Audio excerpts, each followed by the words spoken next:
Hola from the west side. It is me, DC, the Purple Diva. And welcome to Not So Random Chat. Friday night. Happy Friday, everybody. It has been a rough Friday for your girl, though. I had intended to come on during the day and perhaps do a pop-up, but that didn't happen. So, hey, AKA James, how are you?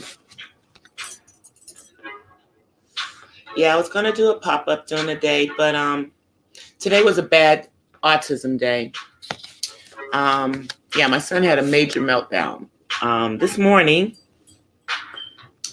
And unfortunately, I got assaulted by my son. So, yeah, my face is a little swollen. My hand is a little swollen. Because although I'm his caregiver, he's still bigger than me because he's a grown man. So, yeah, I had to kind of deal with that most of the day, kind of get my nerves together. Had to get my nerves together after that. But thankfully, I had help,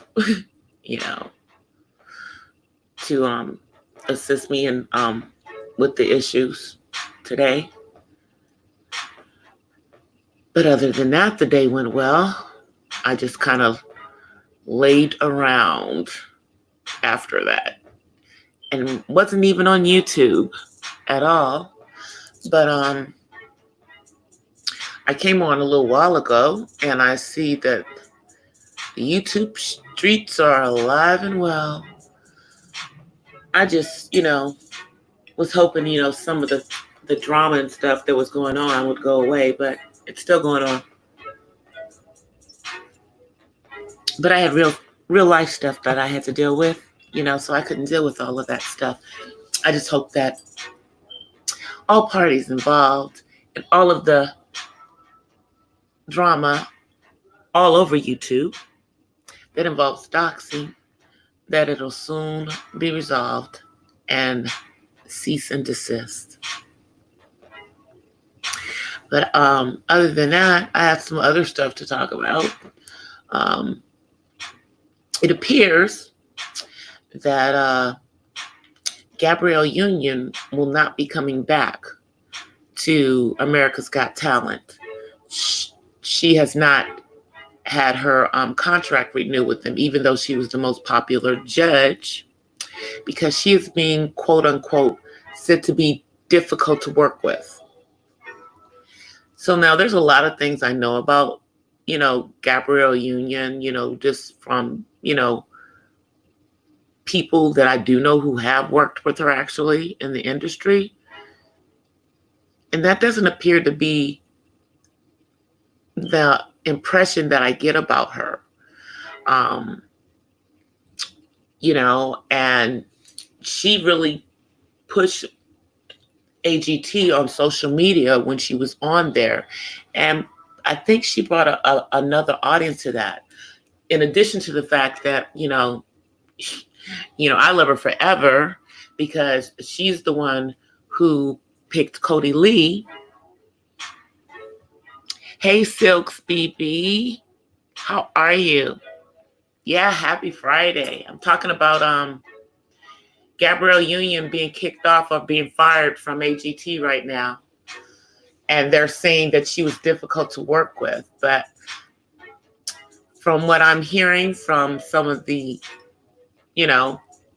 entertainment things and, from some of the YouTubers that cover that kind of stuff, shouts out to Empress, she was really doing things to try to make them not make mistakes, like air things that could be offensive, to people of different ethnicities. Like apparently there was some joke that Jay Leno said that might have been taken as offensive to people who are Korean, because he made a dog in the food joke, which is kind of tacky. And because of what she said, they didn't air that. So they didn't deal with that backlash. Then apparently there was some other segment where there was this person who impersonates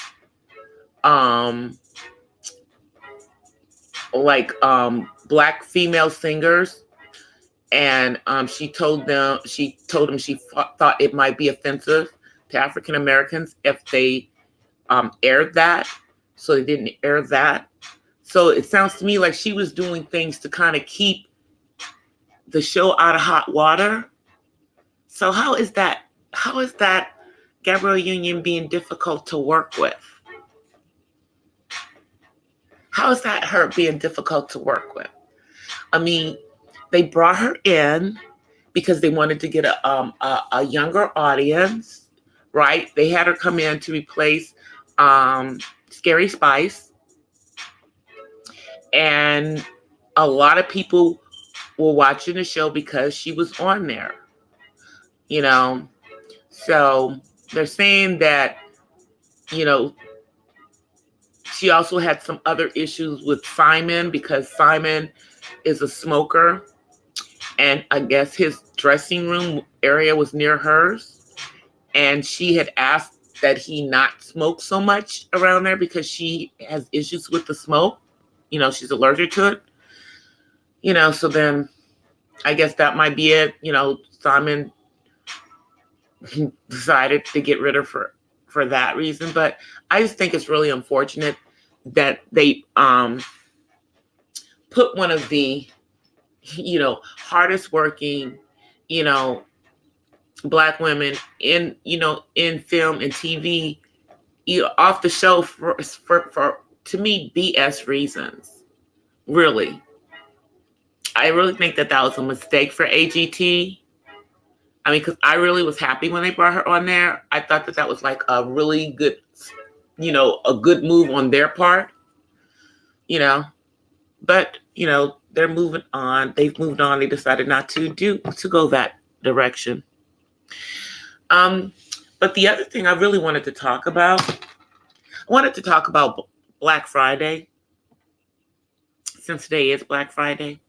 But before I talk about that, I also want to shout out that today is also my 36th Deltaversary, because I am a member of Delta Sigma Theta sorority. And so I was initiated into the sorority 36 years ago. So happy Deltaversary to me. And if you guys saw the picture that was my thumbnail, that was a picture of me with, our colors on, with the little red on. That was a Flashback Friday thumbnail, because that's not currently me, because my hair's purple right now. But I wanted to talk about Black Friday and kind of give some histories on it and kind of debunk the myths that keep being perpetrated in regards to it.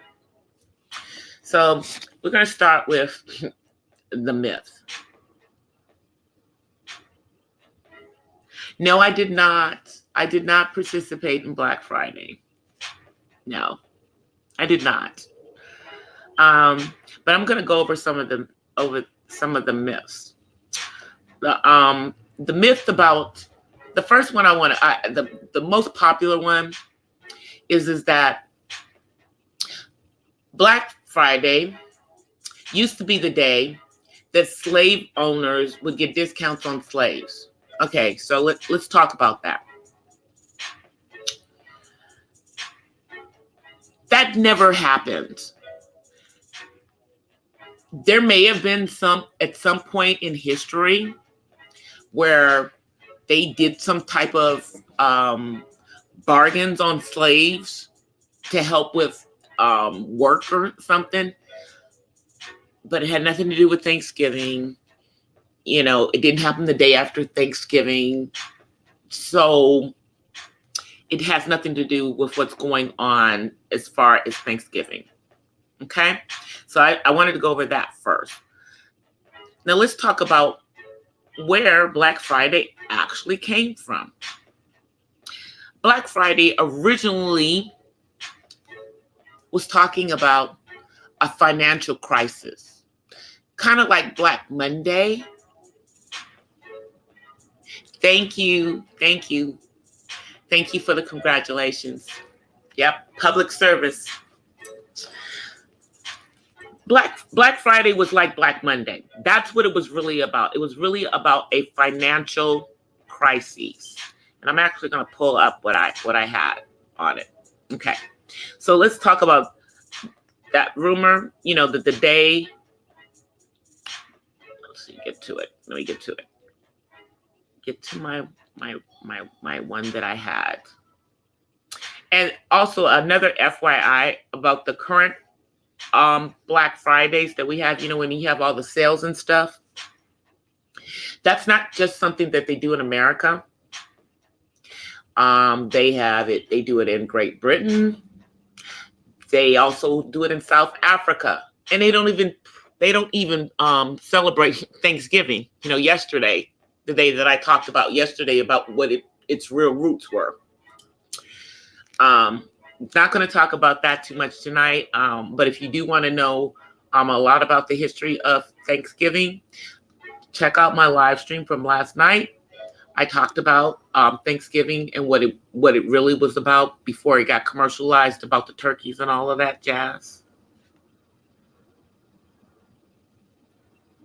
Okay, so as I said, this myth about Black Friday being the day after Thanksgiving, where slave traders would sell slaves for discount to assist plantation owners with more help for their upcoming winter crops.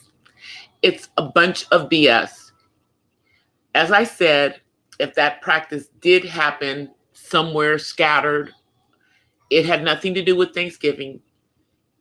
And it definitely probably wasn't on the day after Thanksgiving, since during that time period, they weren't actually practicing Thanksgiving. Thanksgiving didn't actually become a national pastime until around the turn of the century, the 20th century. Okay, so that's why, that's the basis for that being a crock of you know what, guys. But let me go into the original Black Friday originated. So the first record of the term Black Friday was not applied to a holiday, as I told you guys. It was talking about a financial crisis, specifically the crash of the U.S. gold market on September 24th, 1869. So like the Wall Street crash in the 30s, which is called Black Monday, when all of those stockbrokers and everything started jumping out of the windows, acting a fool in 1929, rather, that led into the Depression. The original Black Friday was about a financial crisis in the gold market. Had nothing to do with slaves, and it definitely had nothing to do with going shopping. Okay. So let's get into how we got into these Black Friday sales that they have now. Okay. So I'm going to get into that, and I'm going to pull it up. Just 1 second. And if I knew how to share my screen and show this on my screen, I would, but I don't know how to do it. So sorry, guys. You just have to listen to me read it. Okay. The earliest evidence of the phrase Black Friday applied to the day after Thanksgiving in a shopping context is something that happened in Philadelphia, where it was used to describe heavy, disruptive pedestrian and vehicle traffic that occurred on the day after Thanksgiving. So it was in relation to how many people ran out to go get things, but it really wasn't about any discounts. And if you really want to know, most of the so-called discounts that people get on Black Friday are not real discounts, because a lot of these retailers do is mark the things up before Thanksgiving and then just mark them back down to regular price after Thanksgiving. So it looks like you're saving money on this Friday. Okay. So let me just go on and let me just get with it.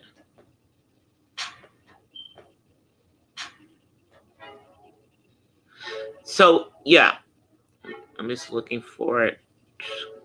Because this Black Friday thing, this is a recent occurrence. It did happen during the 20th century, and a lot of it had to do with retailers wanting to try to get merchandise moving.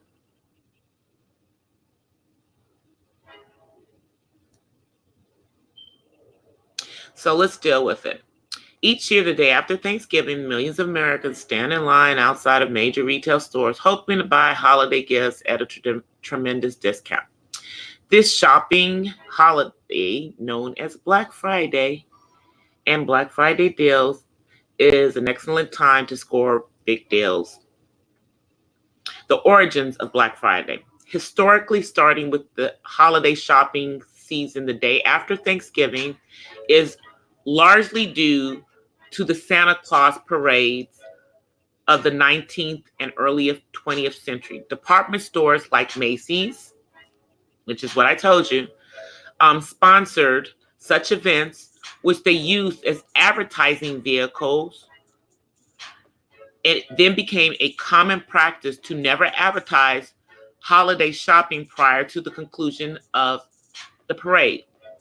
When parades were no longer as commonly used as the herald holiday shopping, they succeeded to establish the day after Thanksgiving as the first day of holiday shopping.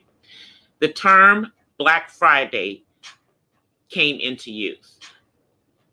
And this actually started in 1961 in Philadelphia. So that's what? About 50 years. So it's about 50 years that this quote unquote Black Friday holiday thing has existed.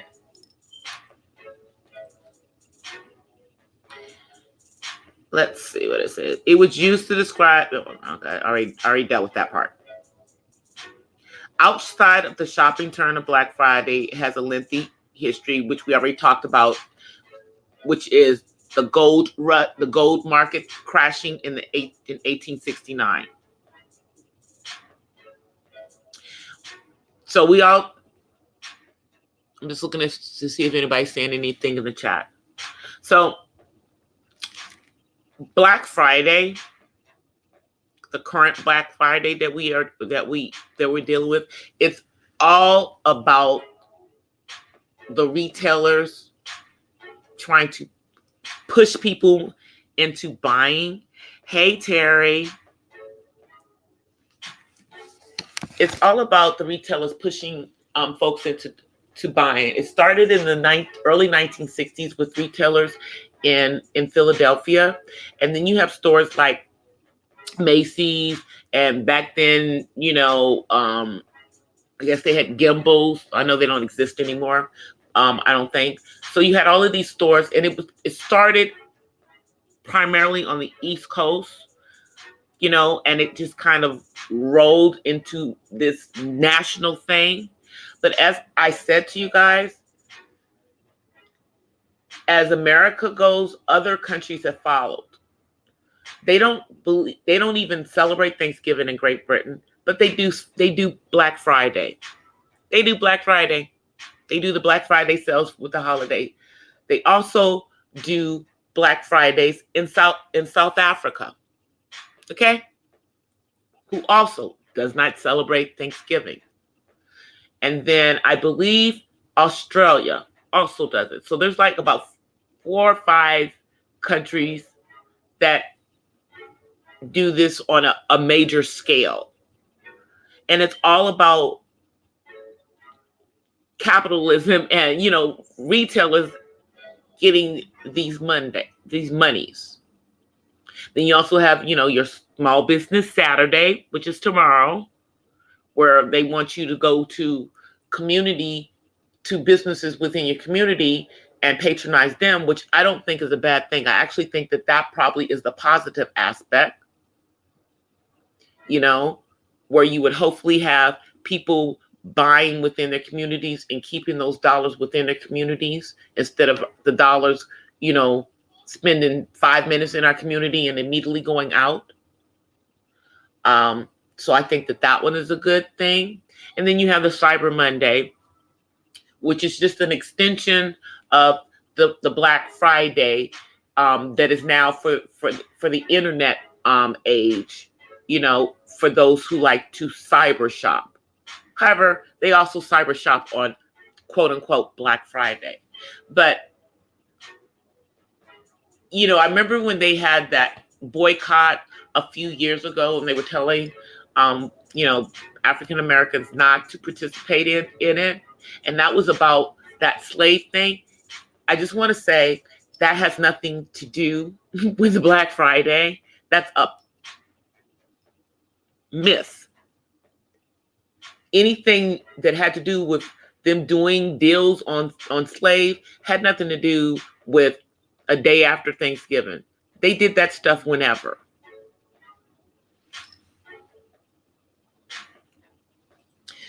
So, I'm all for people boycotting, Black Friday because they don't like it being called Black Friday, but it has nothing to do with us. It never did. I just thought I'd put that point out there, to debunk all the myths. Now, if we're boycotting because we don't want our dollars to be going to all of these retailers and we want to keep that money in our communities, then I say that's a great thing. And then we should also then be promoting Small Business Saturday and putting our money where our mouth is and then spending money in those retailers that are in our community, like the little small businesses. Like, for example, here in the Los Angeles area, they have all these really good small businesses that are in this area called Leimert Park, where people who are African American can go and patronize African American businesses that are in the community. That's the same area where not too far from where Nipsey Hussle had his business. But if you're going to patronize within your community, it doesn't need to have to be a special day about it. But I'd say you can promote that in if you're going to be boycotting on Black Friday, then make it about Small Business Saturday and promote people going to the businesses that are in the Black communities and supporting them, the ones that are Black owned. Yeah, that's what I think that should be the practice, instead of making about this mythical thing that's not the truth. Hey, Miss Mahogany. Happy Friday. I'm just debunking the myth about the slave trade thing having anything to do with Black Friday. And hopefully the people that still believe that see this, and get that education, get that knowledge. There's other reasons that you can boycott retailers, because they're not putting anything back into community, and then, go support the ones in your community. Like in my community, there's some Black owned businesses that I could probably go patronize on tomorrow. But tomorrow I'm actually going to be doing something a lot more special to me, because tomorrow would have been my mother's 84th birthday. And so my sister and I are going to be going to downtown LA and giving out blankets and socks and other things to homeless women down in the Skid Row area. So I might go patronize a Black business after that, but that's what I'm going to be doing tomorrow to honor my mom.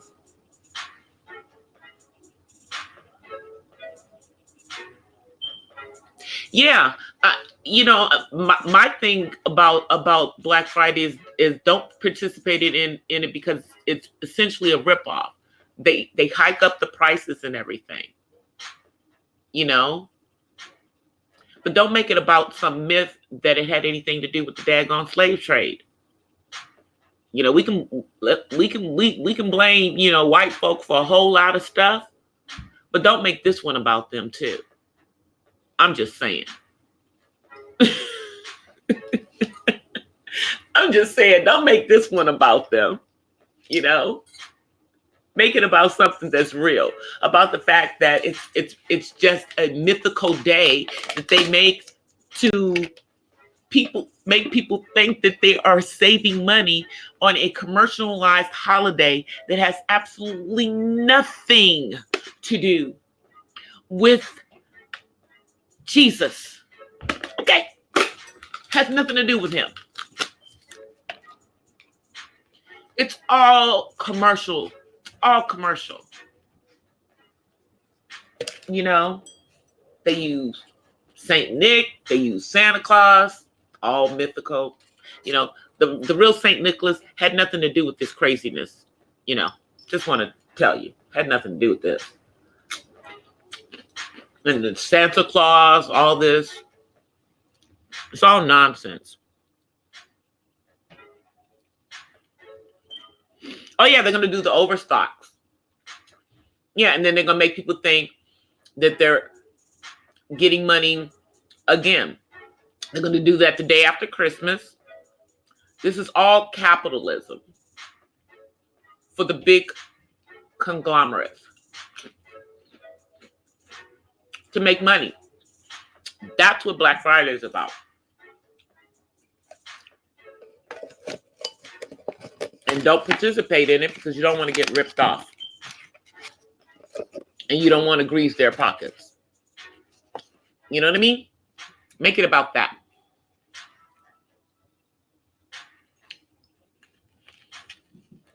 Then it's about something real.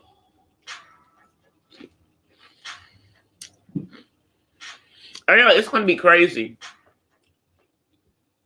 And then you know that the parent company of Louis Vuitton bought Tiffany's. So now Tiffany's is owned by Louis Vuitton. Just happened last week, I believe.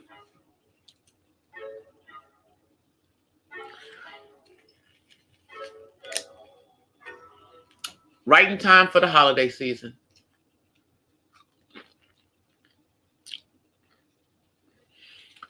But it's going to be, I just want people to be educated about Black Friday. We all know that people are getting ripped off. I don't participate in it. If I find a sale, I'll probably find it between now and Christmas versus today when they're desperate to get rid of stuff that the suckers haven't bought at the higher price. Yeah.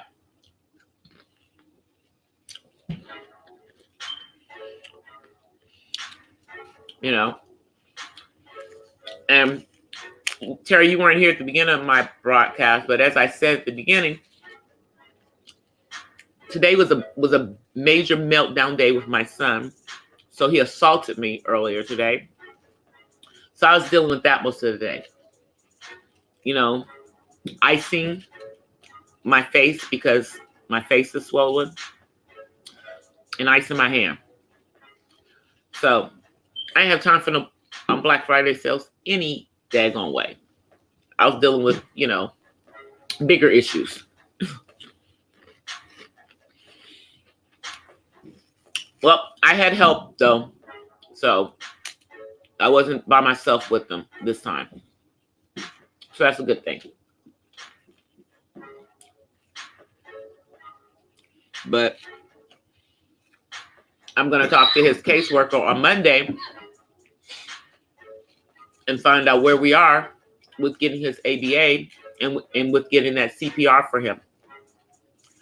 Because if I have the CPR services for him, then I could have called them and had them come over here to help diffuse the situation.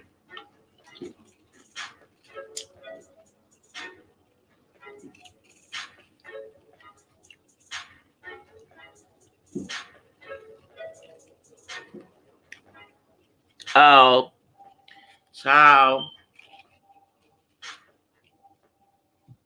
When I talked about Thanksgiving yesterday, I don't have any problem with people who celebrate Thanksgiving, about being with family and everything.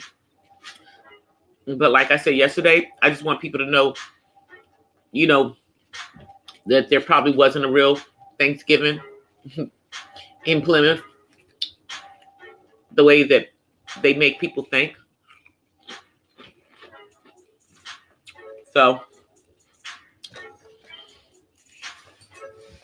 but I'm hoping it's going to be a really nice weekend. I can't believe it's going to be December and on Sunday, guys. This year has gone by so fast. Hey, Matt.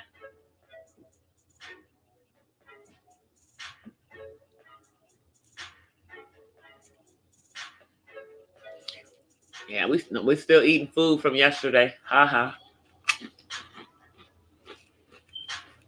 We're still eating food from yesterday.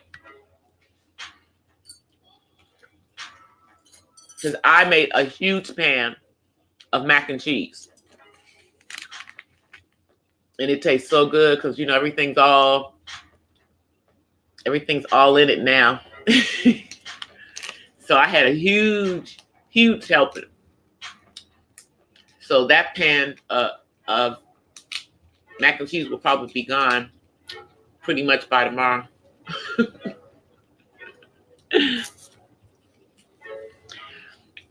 And then, there's still some collards left. Still a little bit of gumbo left. Still a little bit of turkey left. But it's all going to be gone by tomorrow. I'm just telling you.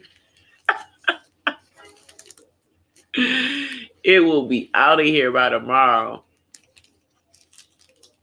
Leftovers don't last in my house very long. And my son loves gumbo. Yeah, and especially because it's been kind of chilly. The gumbo's perfect because it's hot.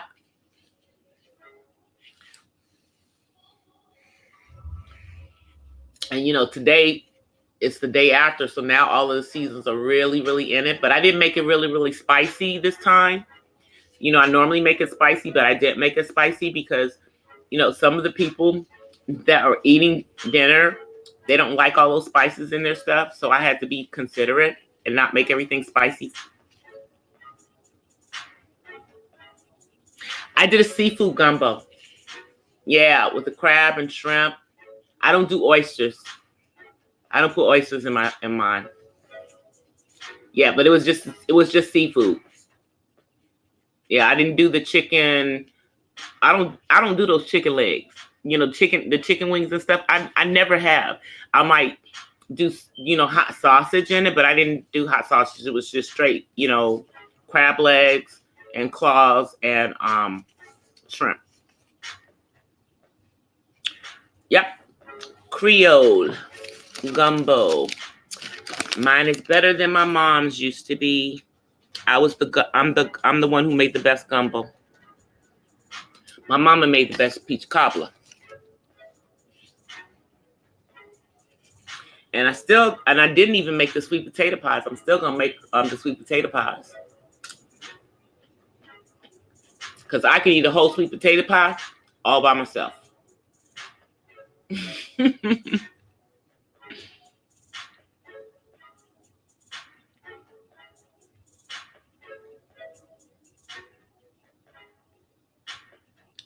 Yeah, you can do it with the chicken and sausage. My son is allergic to fish, but he's not allergic to shellfish. So he can eat gumbo.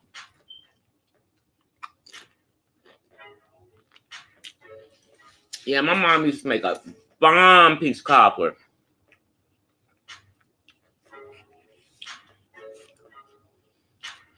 I don't know how well I make peach cobbler because I've only made it like once. So I'd have to make it more than one time.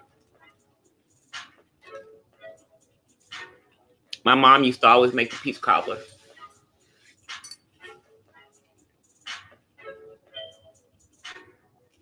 Yeah, no, he's only allergic to fish. Yeah. I know that's weird. But you know what? More people are just allergic to fish than are allergic to shellfish. It's a much more common allergy. I think it has something, I'm pretty sure it probably has something to do with the mercury or something in the fish and stuff. Because he can't eat any fish. He couldn't even eat freshwater fish. Didn't matter. Swells up. His face looks like somebody punched him in his face. Very bad. Yeah. I have one EpiPen. I don't ever want to have to use it. Because he don't like needles. And we would have to have somebody hold him down to do it. You're allergic to shellfish? Yeah, see, he's not allergic to shellfish. He's allergic to fish, but he's not allergic to shellfish. Yeah, and he has the same reaction to fish that people have to shellfish. It makes him swell up.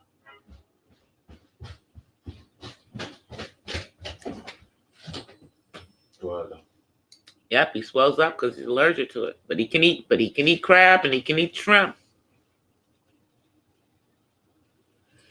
Yeah, I don't know if it itches his throat because he's never told me. You know? But I imagine that'll be the next thing. You know? I think the swelling up is enough to, on the outside. I hope nothing's swelling up on the inside, That's the reason why we're not even going to let him have it because, when he was really, really young, it was like, it would just be swell up his eyelids. Now his entire face swells up. So it's like, as he gets older, it's just a worse and worse allergy.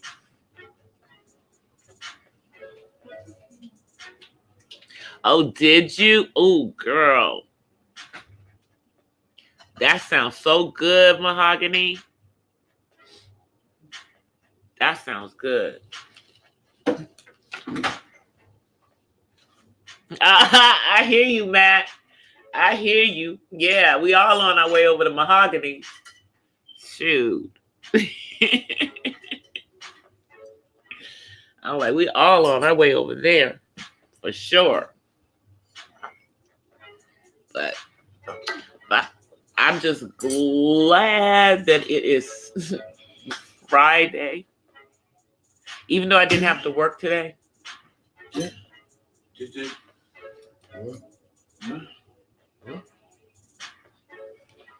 Yeah. Go ahead. Take some and give them back, okay? You can't have them all. Yeah. Give them back so he can have some too. Thank you.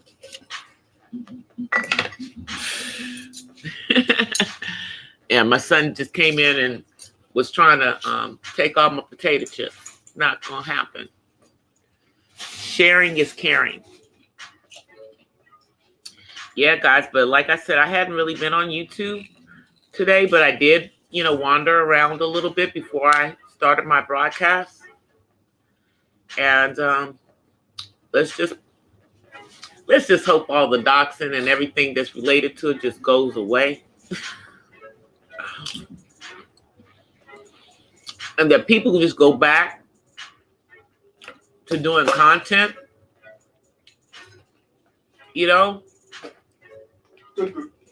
I'm just saying, I just want to see content. I don't want to see, you know, anybody's information. I don't want to hear anybody's information, you know. It appears that all of this stuff has been going on for over a year. Over a year. And my question is, why is it just now that YouTube is deciding they're going to step in? That's the real question. It's because the stuff spread like a cancer because you just let it go on, because it was going on all over YouTube. You know. But I guess now that it's starting to spill off of YouTube, I guess they better do something about it. You know?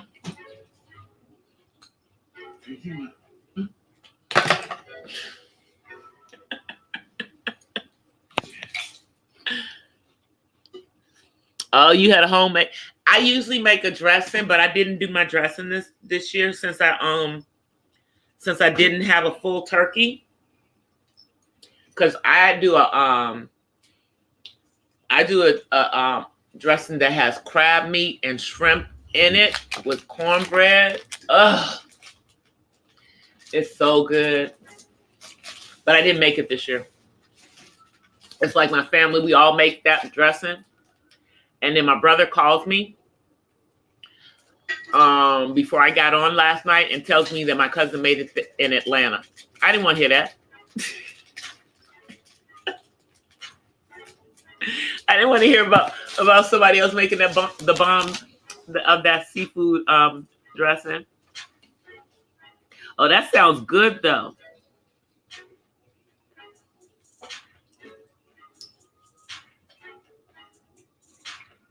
Oh, you had everything in yours, girl.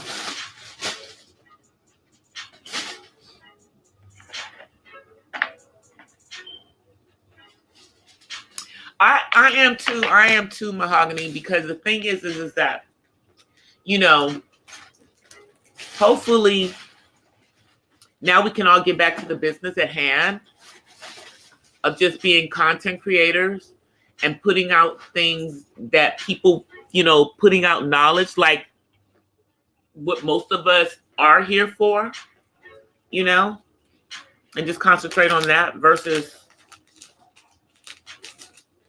you know, somebody going into people's personal business, bringing the kids into it and all kinds of craziness,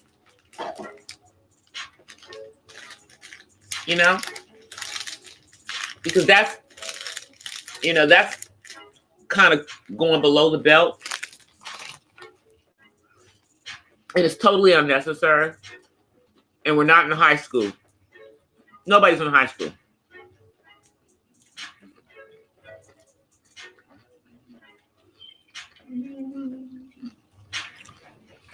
Stovetop stuffing. Yeah, I don't do stovetop stuffing. We don't do stovetop stuffing. I grew up in DC, but my family is from New Orleans. So no, if they're stuffing, somebody made it from scratch. You know? But I didn't do it this year. Because I get mine, I soak it. It has chicken broth in it. Tell you. And all that meat. All the crab meat and all the shrimp.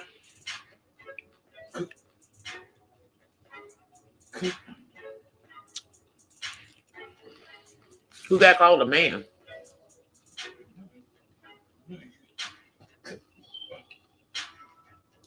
I don't know. Are you talking about in all that beef and stuff? Child.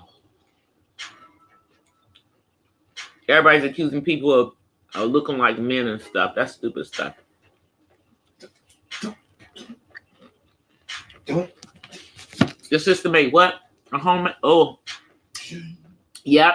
That's what I did. I made the mac and cheese. I made a huge pan of it. Cut up all those cubes of Velveeta.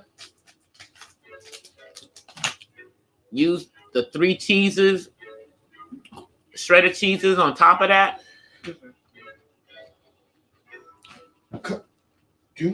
Use my evaporated milk.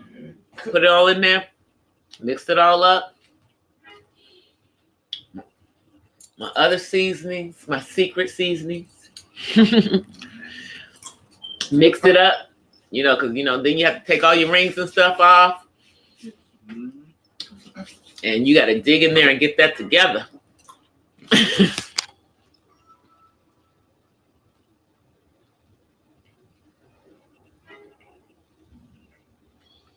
Really?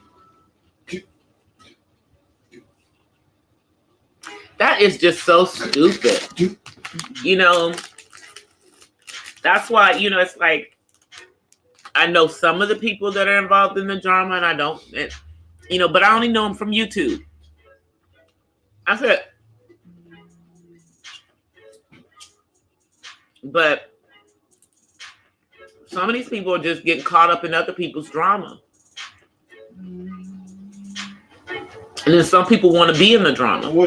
So they they insert themselves in it. Who has that kind of time?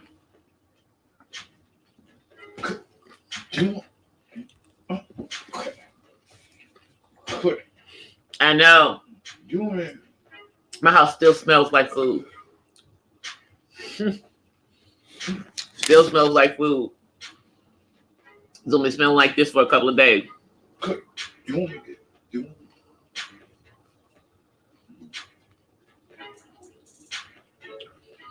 Yeah. That's why it's like you have to you have to watch when you're going into live streams. You literally got to say, okay, let me look and see who's in this live stream as to whether I want to get in this live stream. Because is it going to be somebody who's going to be trying to start unnecessary drama? I mean, but for the most part,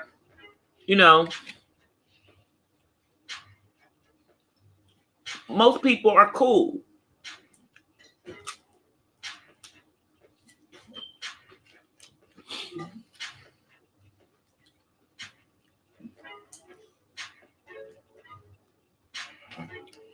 That is so sad. Ain't nobody running me off of YouTube. I'm here for a purpose. And I'm not getting caught up in none of the drama.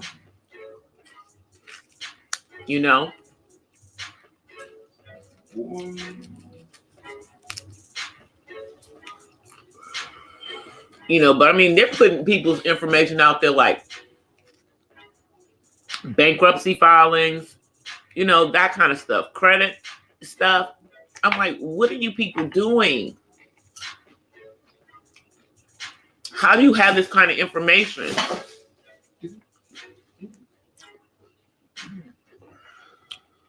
Yeah, that's sorry. I'm sorry she closed her page down though, Mahogany. Over some internet troll, basically. A troll. Punks hiding behind a screen.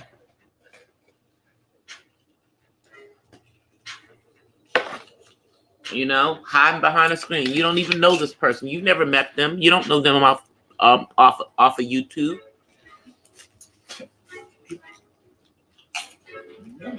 And if you don't like what somebody's doing on their channel, don't listen, don't subscribe.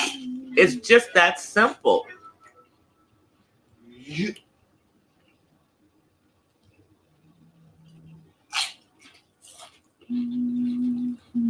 Yeah, that's unfortunate, Matt. I mean, it's like I appreciate people that support my channel.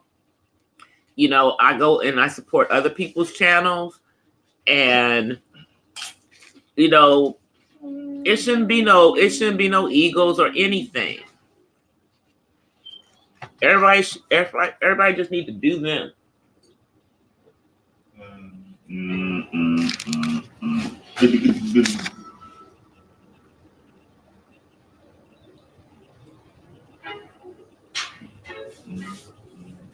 Exactly. I don't have time for the trolls. Hi, Citizen Man. How are you?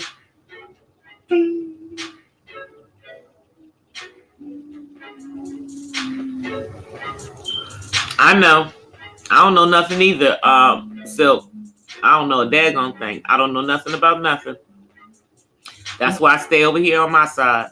I don't even get involved in the stuff. You know?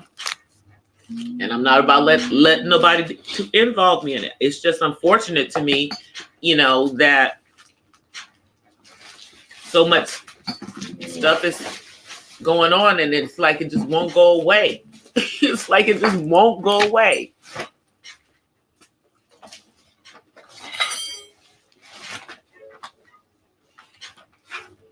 Oh man, I'm sorry I missed this, Citizen Man.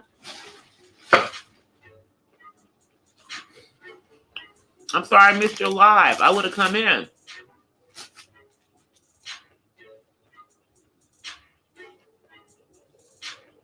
I'll go take a look at it. I'll go take a look at it after my live. Yeah, I'm sorry I missed it. I'll try to catch your next one, Citizen Man.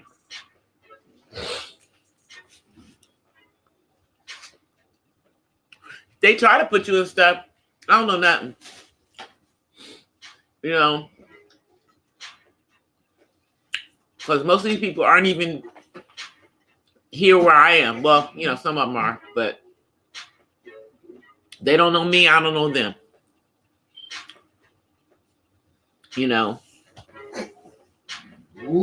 they're just people in cyberspace. People in cyberspace. And you know, and that's not. But as I said, some of the people that I'm seeing involved, I'm like, well, you know, they have very good content on their page, and now they're all caught up in this drama. And so all you hear is the drama, and you don't hear no good content anymore.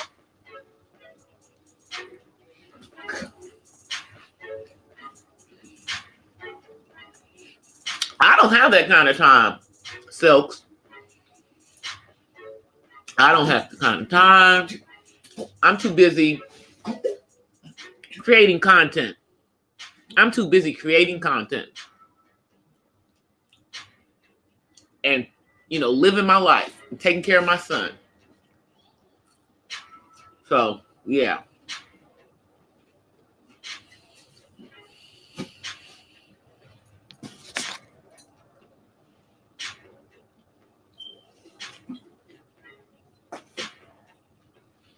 Oh, girl, that sounds good.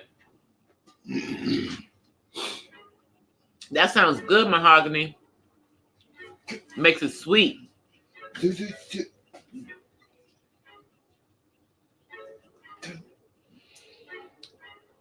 Hey, Trill. Hey, T-Million. How are you, T-Million? Happy Friday night. Yeah, I know, Terry. And, you know, as you well know, up until August, I was pretty much a subscriber, just supporting different platforms and stuff. And I wasn't a content creator, you know. So I don't really belong to any of these, you know, the cliques. I'm just getting to know different people and supporting channels and just not really getting involved in drama. Now, if I see you're about the foolery, I'm probably not gonna watch your channel. You know, but I'd like to support everybody. You know, but I'm not gonna support craziness.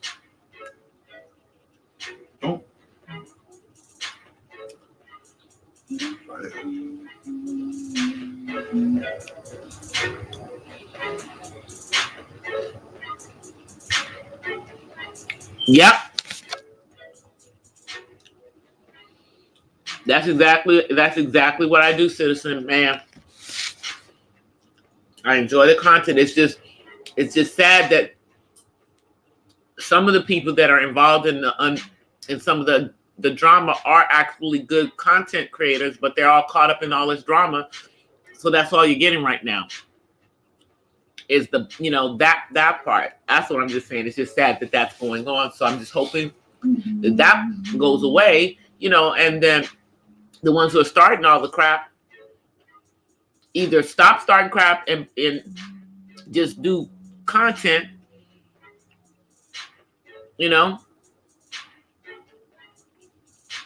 instead of this mess.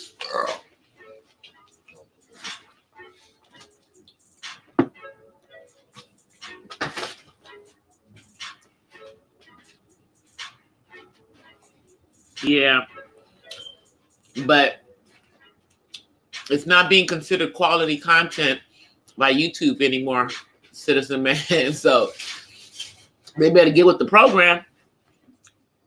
They better get with the program.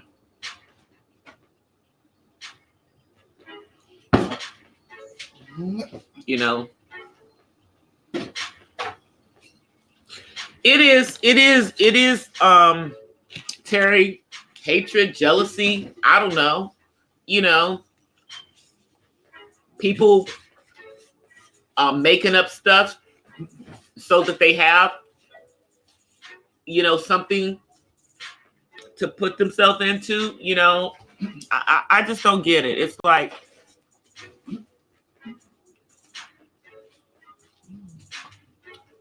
it's just not the kind of energy. I don't even think they want to have that kind of energy on the platform anymore. So, yeah. And I'm busy. I'm not even about the clout chasing. I'm about, growing my channel organically, doing my live streams, doing my videos on autism, and keeping it moving.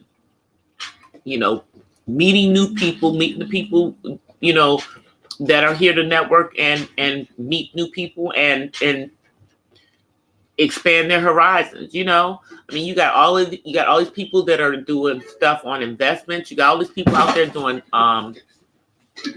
techie kind of stuff. I'm interested in learning that kind of stuff. And then I'm looking at the channels that are giving knowledge about different things. That's what I want to I want to watch. I want to watch the people who are having fun. I want to watch the people who are cooking. There's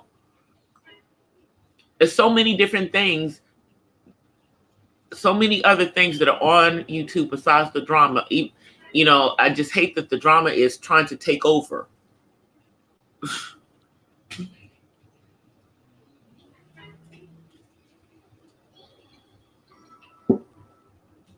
Hey, Cherokee.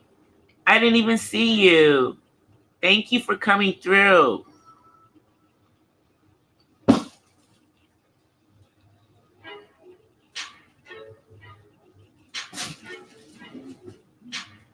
Yeah, exactly, Citizen Man. Exactly.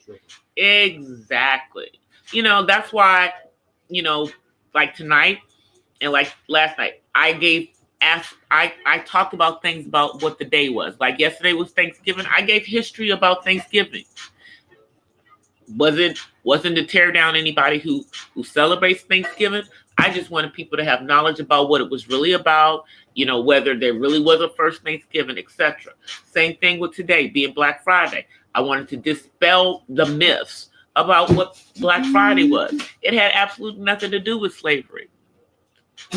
So if we're gonna if Black Americans are gonna boycott Black Friday, boycott it for other reasons, like the fact that the retailers are scamming all Americans, making you think you're getting some discounts when it's really not what's going on. They're making a killing.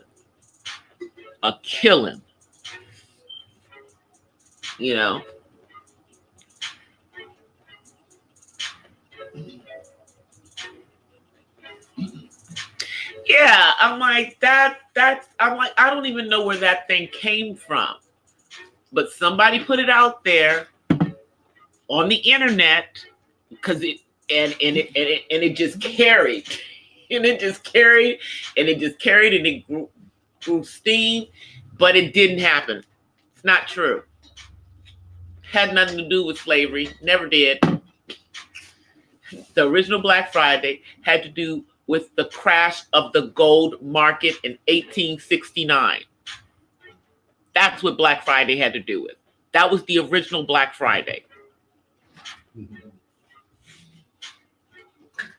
And the Black Friday that we know today started in 1961 for shopping.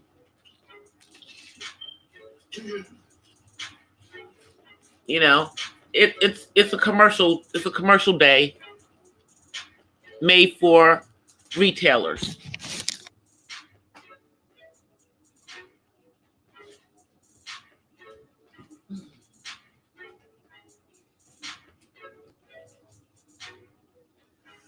Yes, exactly. That's what I'm saying. I like to watch all of the things. There is so much fun stuff on here. I like when the people give reactions to to different shows. Like I went out and looked for people who gave a reaction to my friend's son when he won Rhythm and Flow. I want to see that. I want to see people looking at that, you know? Same thing when that young man was on AGT.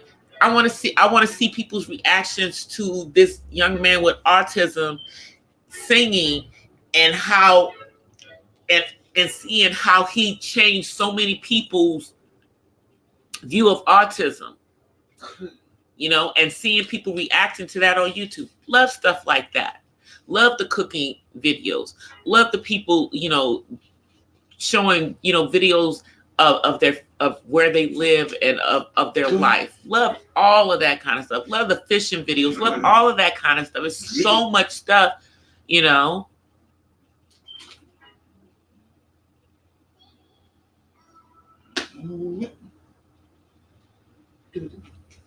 Oh yeah, around March.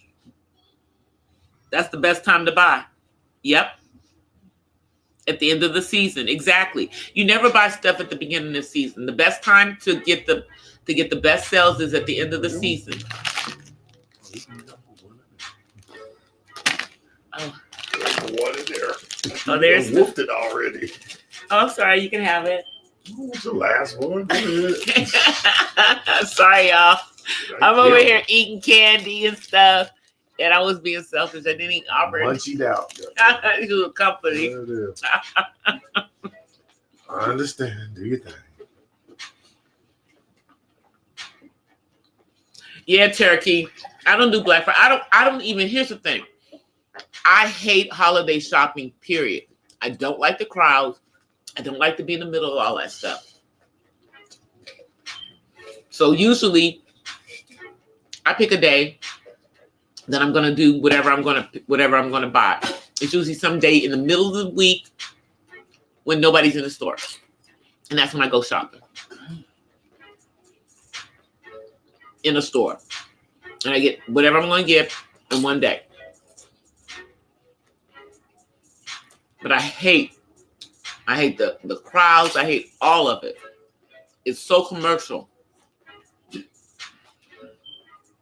You know, people fighting and stuff over. That's insane. That's the videos we'll all be seeing tomorrow. We'll be seeing the videos of the people acting the fool today.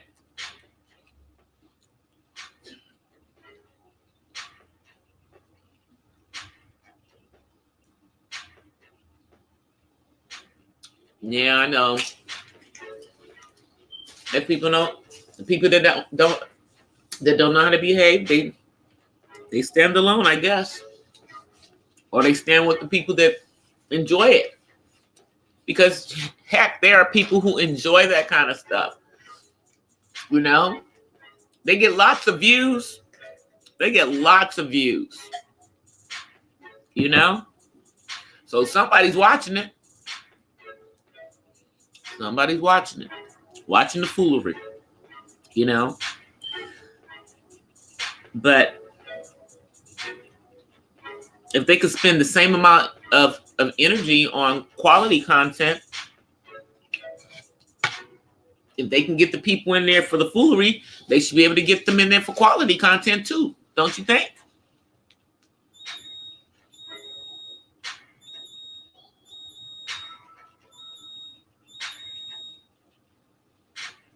Oh, do you?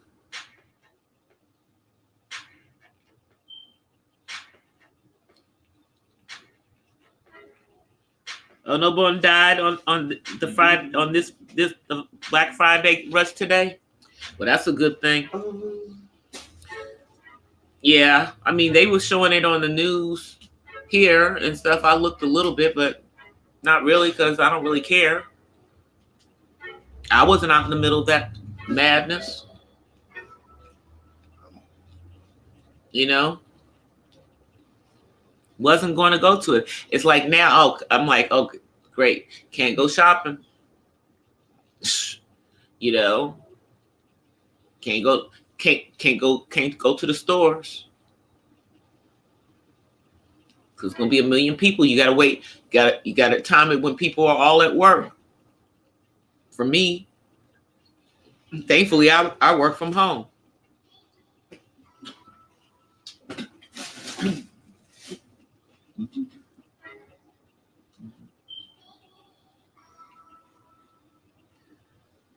You know, yeah, exactly. You know, go in there, get what I gotta get. I mean, I generally, I mean, because I'm not buying a whole bunch of stuff for a whole bunch of people. I'm not trying to impress anybody. I'll get a couple of things for people who I care about. You know, and then sometimes I make things. You know, so but going in there buying all that overpriced stuff that they purposely overpriced on the holidays, you know. And then you got people who will go and buy all the counterfeit stuff because they can't afford the real stuff. And you got to worry about if the, you know, of the quality of the counterfeit stuff that they're buying. Jeez. Everybody's out there to make a buck. Yeah, you can do Cyber Monday from home.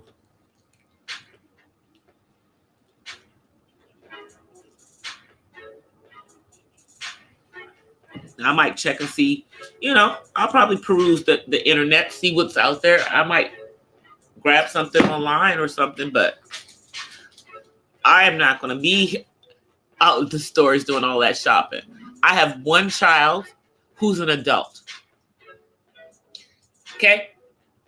You know, my siblings, you know, we do a little something for each other. We do a little something for our dad. And then I'll do a little something for my significant other. But other than that, yeah, not really. That's about it. You know, I might have a girlfriend here or there that I'll get something for.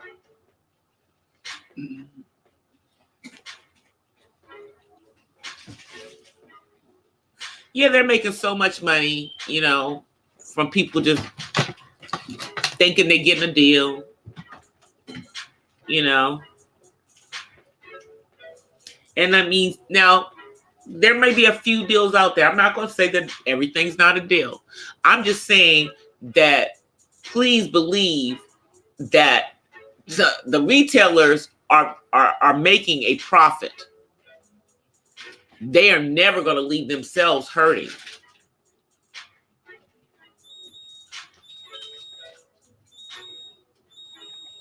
You might be able to catch good sales after New Year's when they're, you know.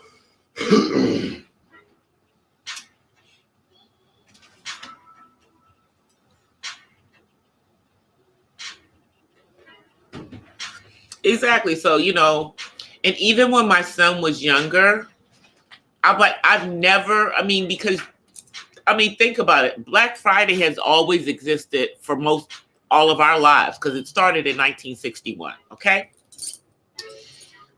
But I've never, as an adult, really, I think I might have gone out and went shopping once in my entire adult lifetime on Black Friday. Once. I think I did. Yeah, one time. And it was a long time ago. It was probably the last time I did that ever. Because it's just not me. The people who camp out at Best Buy and stuff, what's wrong with you? I mean, some of them started their sales yesterday, so people immediately left their Thanksgiving dinner and went shopping. Exactly. Yep. January is the best time to get January, February is best time if you're looking for appliances, really, too. And then you can get it's a bunch of stuff that if you just wait till January, that's when you can get the good sales. Yeah, I'm thinking I only did it one time. Yeah, only one time. And and I'm telling you, it was before I had a kid. It was me and my sister. Yeah. And it was probably before she had a kid. Yeah, it was probably before my sister had a kid, before either one of us had a kid. So yeah, I had to have been in my 20s when I went to did a Black Friday. But retailers.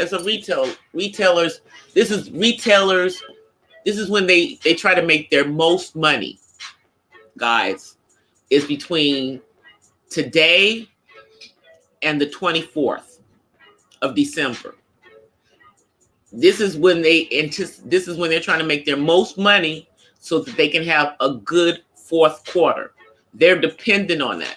So you think about that. If that's the reality, how much of a discount are you really getting?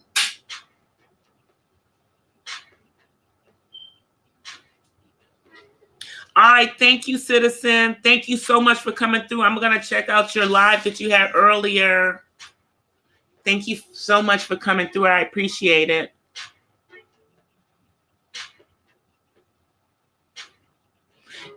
Yep, Matt. Exactly. I don't do the big crowds either, Cherokee. I can't do it. There's too many people, And then generally with me, now my son's an adult, so he'll be with me, if I'm out doing any shopping generally. And he doesn't do big crowds either. So yeah. I just don't like. That's why I'll pick a day in the middle of the week and that'll be the day that I'm going to go get anything that I actually need to go get at a store. Get it all at one time. I used to, when I didn't work at home, I used to take a day off in the middle of the week, when he was like a kid. And I'd go to Toys R Us and get whatever I was getting for him that day. I'd be in and out of there in less than an hour. Nobody would be in the store. That was how I did it, But now it doesn't even matter. It's just like,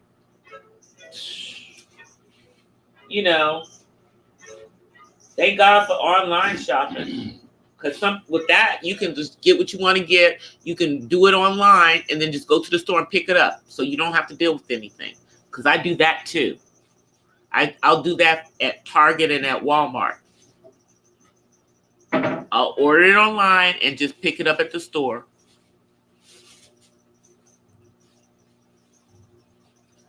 I do whatever I have to do to not deal with the crowd.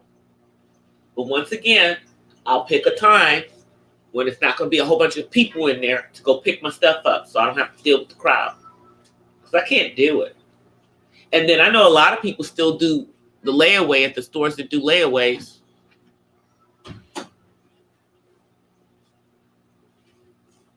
So, but people, don't get yourself in bondage. You know, buying all this high price stuff. You know, because then you end up now you have all these credit card bills in January.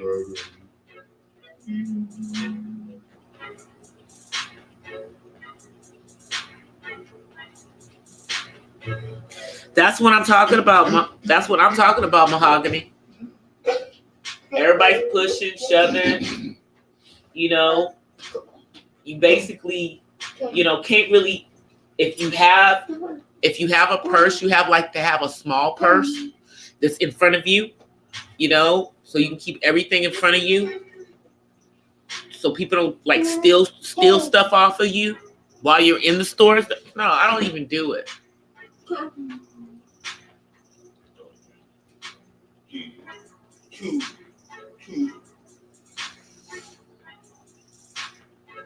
In places like Walmart, they're already crowded. Okay, we already know it. They're crowded all year long. Okay, so now that it's the Christmas holidays, oh my, it's worse in those places. It's worse.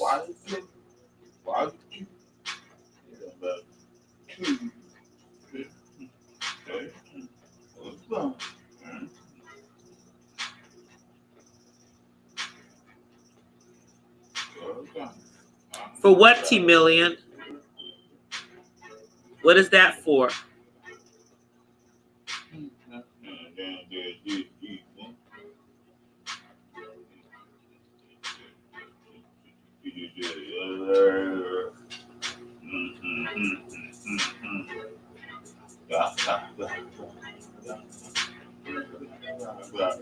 That's crazy to me, Cherokee.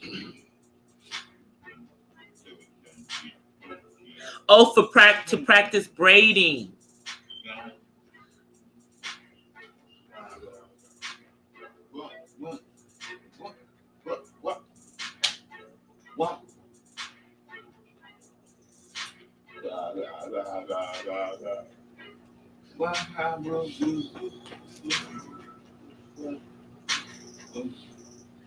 Yeah, I don't understand people putting their purses in the cart, in the shopping cart. You know, even especially if they have a kid sitting in the front of the cart too. It doesn't even matter. Don't put your purse in the cart. Somebody's gonna steal your stuff. Yeah, they walk away like everybody is honest and nobody is gonna steal your stuff.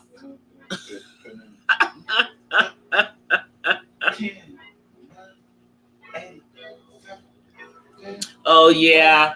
Yeah, you do have to worry about a lot of stuff. Yeah, I mean, you got to worry about the crazies come out during this season. The crazies come out during this season. People have to worry about getting jacked. You got to, I mean, and during this time, you got to worry about, people getting snatched. Because, that's still going on, especially now. You got to be careful where you park your cars when you go to these places.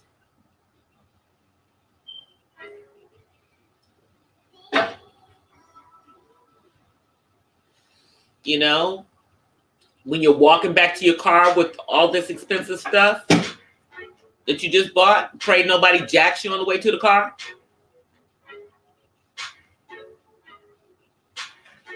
Because a lot of them have these, these parking lots that are huge, and people are parked a million miles from the actual shopping. And there's no security around the parking lots.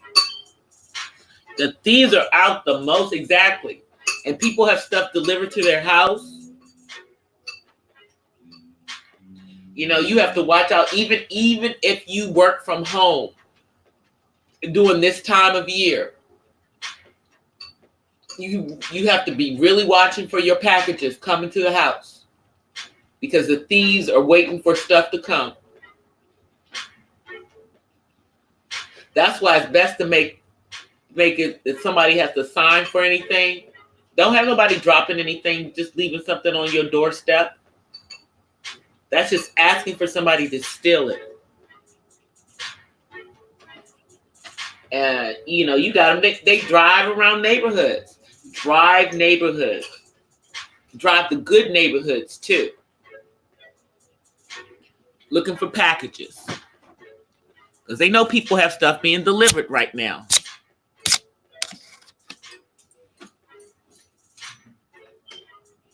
You know? The thieves are all out. Oh, and they're doing telephone scams too, guys. You know, trying to get you to donate to all these fictitious organizations and everything now. So be very, very careful about that. And you have to be careful when you're in the malls about your cell phones and about information that's on your cell phones. Make sure that you don't use like the mall's free, you know, internet and stuff. Stay on your own LTEs.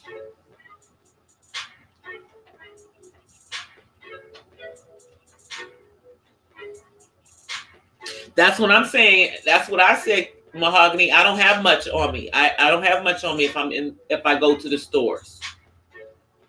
You know, because the thieves are out. I usually have one of them like really, you know, the bag that's like in front of you that basically has room for a wallet and your cell phone. Yeah, that's what I usually have. And of course it also has room for my knife. Yeah. That I'm always packing. You know, because I'm not from because I'm just that girl. Because I'm just that girl. I'm saved, but I'm not that saved yet. I still have to have some type of protection on me at all times. You know? But yeah, I don't carry a purse when I'm in those places. It's not safe. And don't even take it from the house. Don't lock it in the trunk. Don't put it in the trunk. Somebody's gonna pop your trunk and go get that purse out the trunk. Don't put it under the seat. Somebody's gonna bust in your window. Don't bring the purse with you at all. And the best thing to do is when you go shopping, you know, if you're gonna do your shopping, do all your shopping and then go to the car, get in the car, take all the packages and go home. Don't have packages sitting in your car as you go from store to store. You know, it's just such an easy way to have people busting people's windows to steal stuff.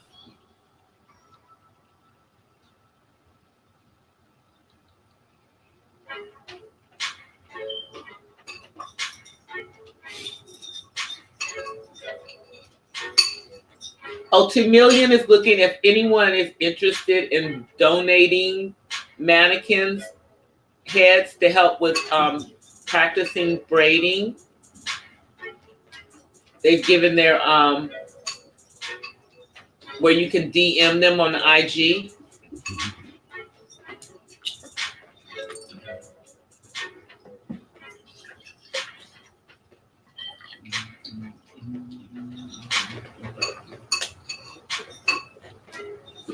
Yep. Yeah, and at this time of the year, guys, this is really a time of the year where, you know, you have a lot of people who are lonely and are depressed and have a lot of stuff going on. A lot of people, you know, try to take themselves out during this time. You know, so we really want to be cognizant of the mental health of people around us.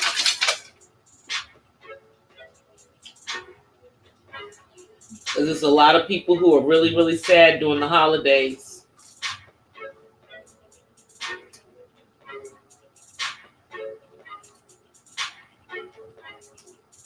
Yeah, PTSD is very, very real, Cherokee. Very real. A lot of people suffer from it, from different things that may have happened in their lives. You know? And it's not easy to cope with.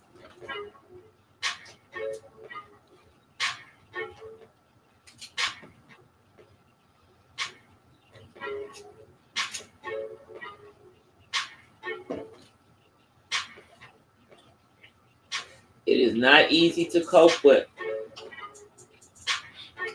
But are you able to deal okay, with it, especially during this time of the year, Cherokee?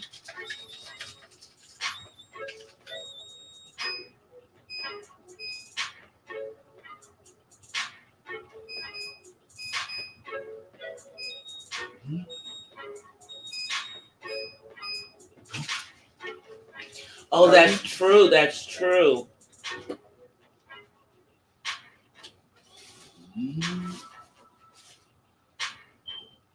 She might try some of the maybe some of the wig shops may have some that they may be willing to donate to in your area.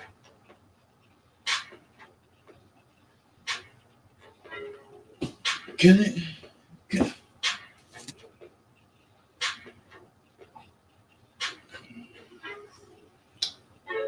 That's good, Cherokee. That's very, very good.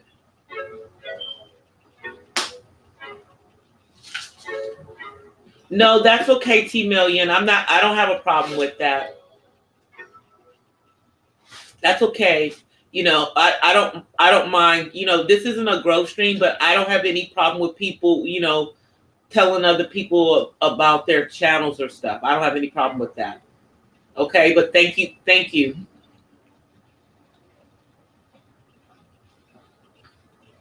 I know, Miss Mahogany. I know. Yeah, it causes a lot of anxiety. Can be stressful too.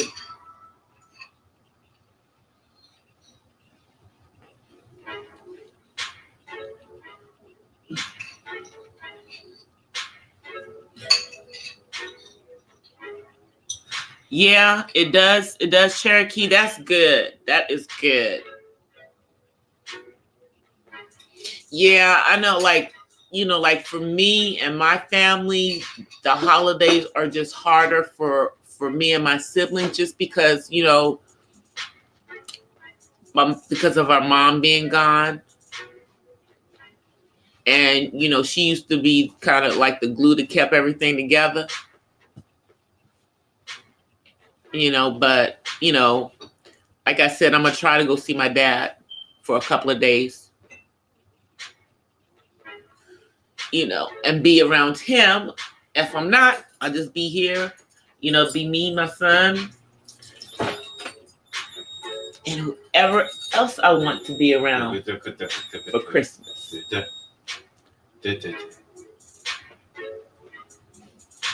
But, a lot of people, this is like a really hard time of the year for them. They're not happy about about the holiday season coming. And it's a really commercialized time of the year, but a lot of people are sad because they don't have anybody to give them anything or anyone to give something to, because people have that pressure of feeling like you have to participate when you really, really don't.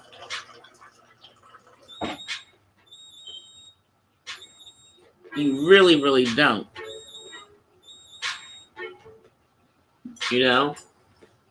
But I mean, I've had a couple of people that I knew that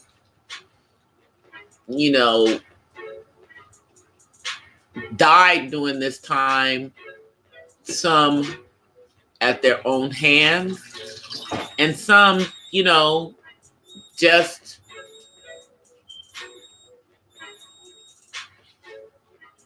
gave up on life and just were gone.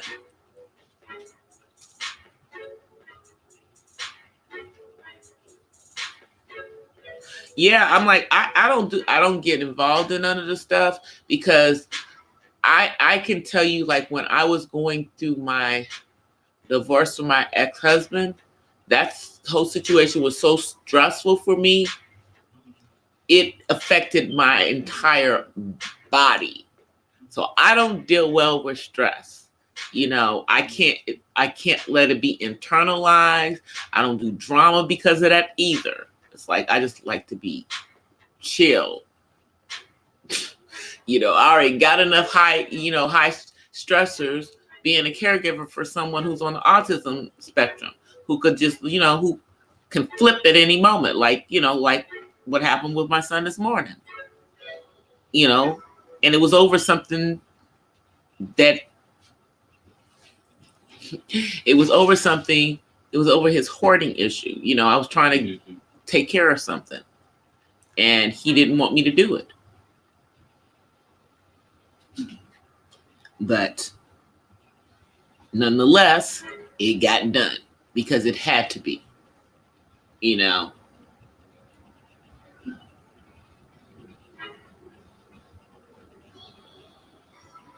I know, Mahogany. I don't do crowds very well. I that's why I pick where I'm going and when I'm going. So I don't have to deal with the crowd, because I'll get a headache with the crowds, and I'll just decide that I can't do it and I'm gone. So yeah, I can't do it.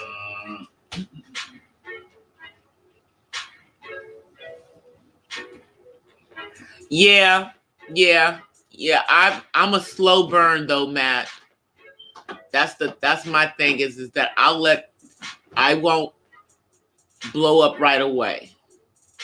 I'll internalize stuff that's bothering me.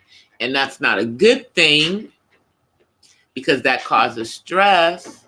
So that's why I try to keep myself out of stressful situations, so I don't have to deal with that kind of mess,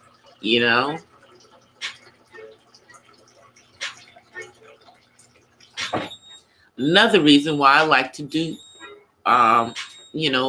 yoga and, just do prayer and meditation to help deal with stress.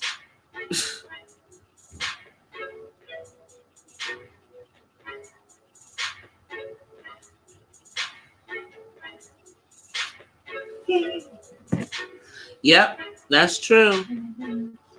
Yeah, I mean, and I'll say that, Cherokee, like, even like for me, it's, you always talk about people who are caregivers or dealing with kids on the spectrum have to have a village.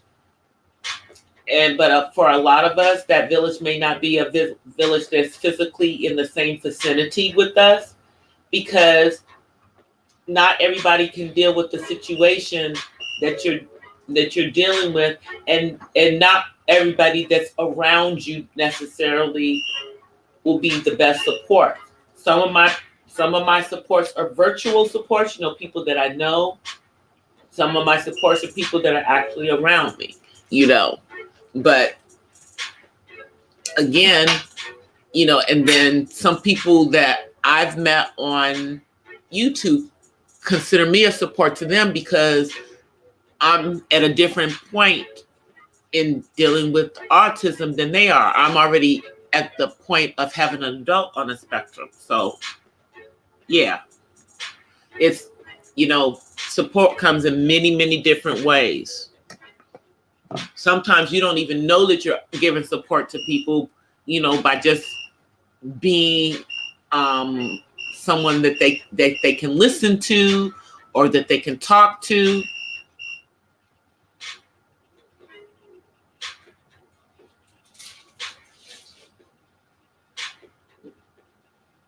Yeah.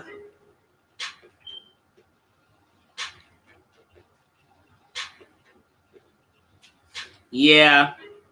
Yeah, Mahogany, that's happened to me a couple of times where I just literally blacked out.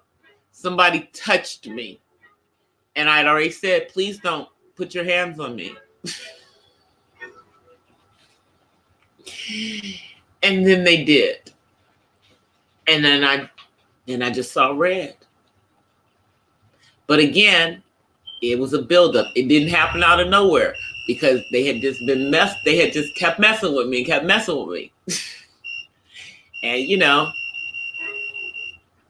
I don't know what he's doing.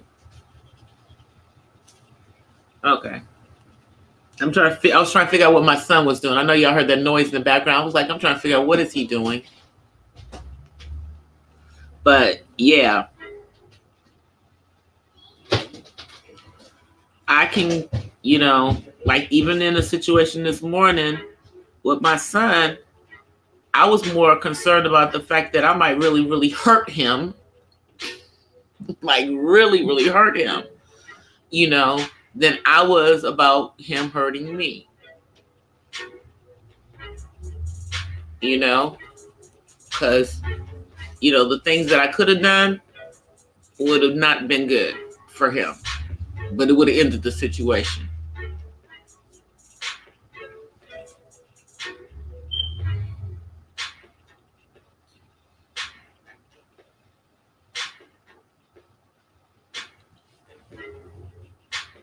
Really? Yeah. And the thing is my son is sweet most of the time. He really is, but he emotionally is not a grown man. So it's how he handles his anger, his not wanting to do things. He has to learn a different way to handle those. He can't handle it like a 2-year-old when you're 24. It's just that simple. And he's not on meds because I don't like the side effects that the meds caused him, and some of the long-term effects that they would have on his body if we kept him on those meds. So he was only part of a clinical trial for the meds, and then he was no longer on them. And so now we're doing other things to help him, and then he's also going to be going through some behavior therapies to help him with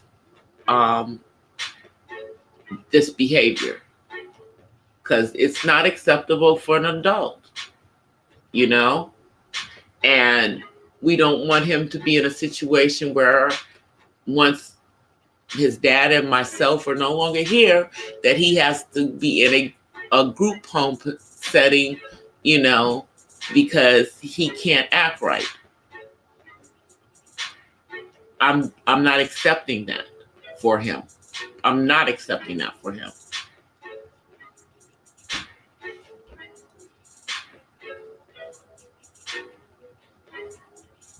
I know I am sweet, Matt, until somebody does something to me.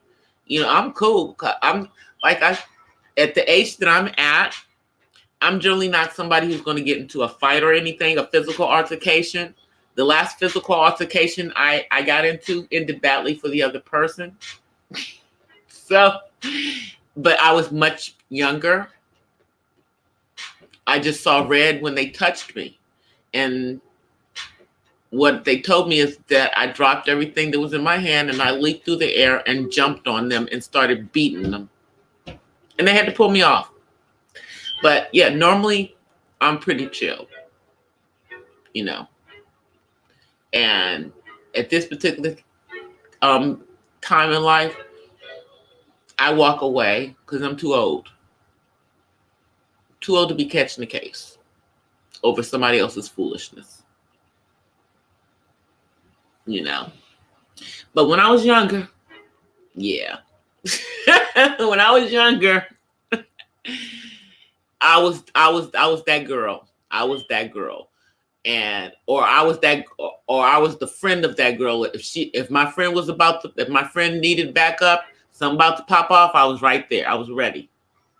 Taking off my earrings, taking off my shoes, getting mad at them if they didn't tell me something was going to pop off because I could have dressed differently, that kind of stuff. But yeah, no. I don't like to fight, but I can fight if I have to.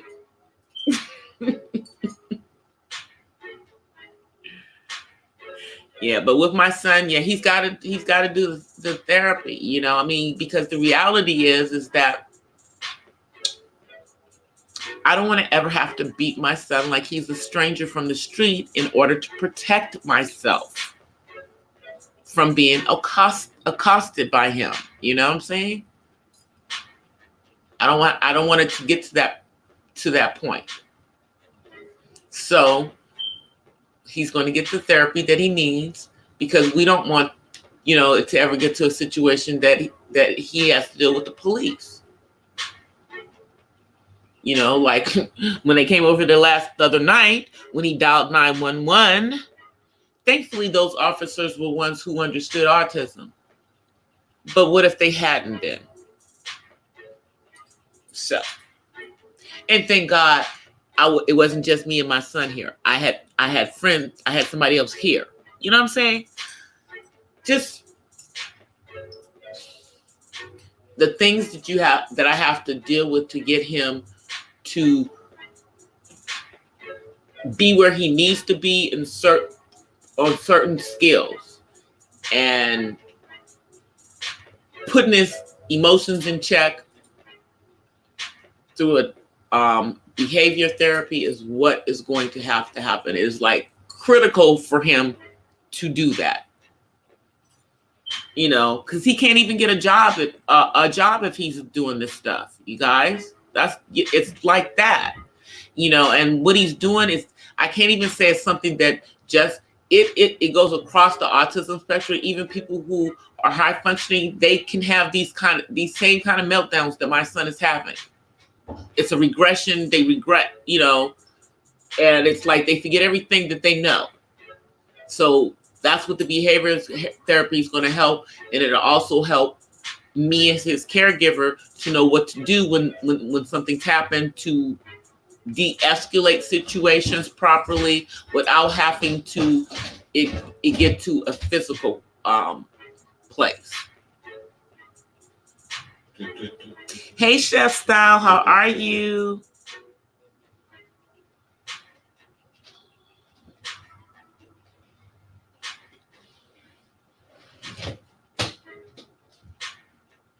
Yeah, but you know what? I mean, I'll say as far as therapy, when it comes to therapy, with a psychologist or a psychiatrist, yeah, that's something that people that are African Americans don't like to do. But what I'm talking about is behavior therapy or adaptive behavior therapy. That's something that is dealing with behaviors, and it's not just something for people who have autism. It's something that other people can benefit from as well, but it helps to change the behaviors. It helps you to change the behaviors yourself, that are negative behaviors. Like, these are negative behaviors that he's doing. I mean, 2-year-olds bite. 24-year-olds should not be biting anybody. Seriously. And I can say that, because it's a reality. It's something that it's not just my adult with autism doing. But it always seems like it just comes out of nowhere. But it really isn't coming from nowhere. And that's the thing that we have to help him to figure out what's triggering him, what the triggers are, and figure out a better way for him to deal with it. Yeah, yeah, he will be dealing with like a psychologist, and stuff. And then I also have to do this lengthy assessment for them. And from what I understand, a lot of his will be, because he's an adult, they'll be, doing it with him at home. And some of it's going to be online stuff that they'll have videos that we'll go through with him. So it's going to be an interesting experience. Trust me, I will be talking about it on my channel as we go through the process, because I think it'll be helpful to other people, because people just don't talk about this part of autism a lot. They just don't. I mean, I did that one video about it, but it's an ongoing thing that I'm dealing with, and because he's an adult, it's different, because I can't flip him over and body slam him. He's almost 6.5 feet. I'm not.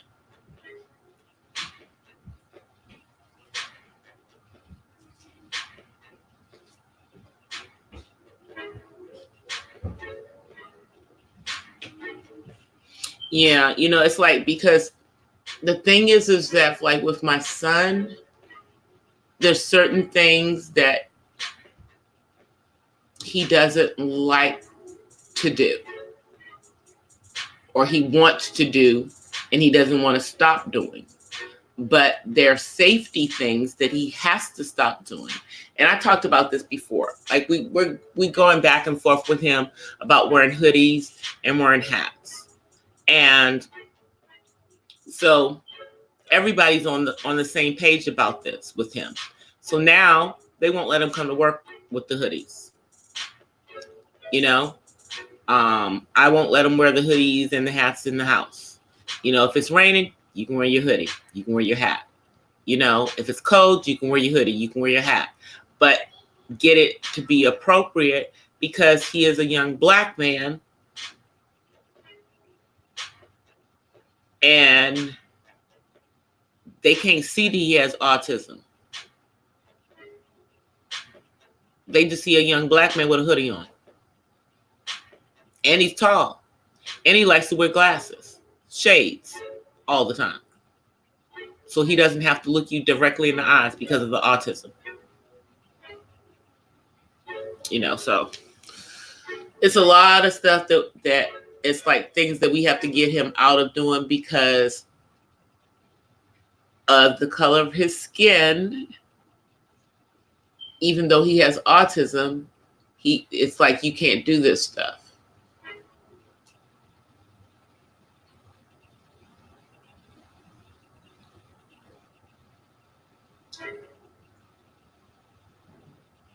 Yeah, and see, and the thing is that, yeah, the behavior, people may think their own behavior is normal. It's normal to you, but it's not acceptable. It's like, you have to learn how to handle your emotions a certain way as you get older. We're all, and that's one of the things that he's got to learn. And then also, he can't just dress crazy. Can't do it. And that's him getting mad because he knows I'm down here talking about him. Doesn't matter. I'm going to continue talking. It's the reality. But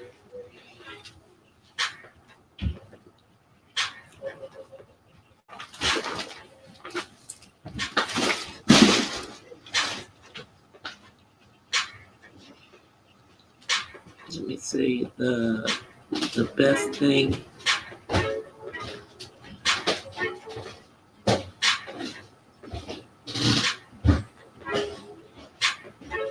Let's see. I'm trying to see what that says.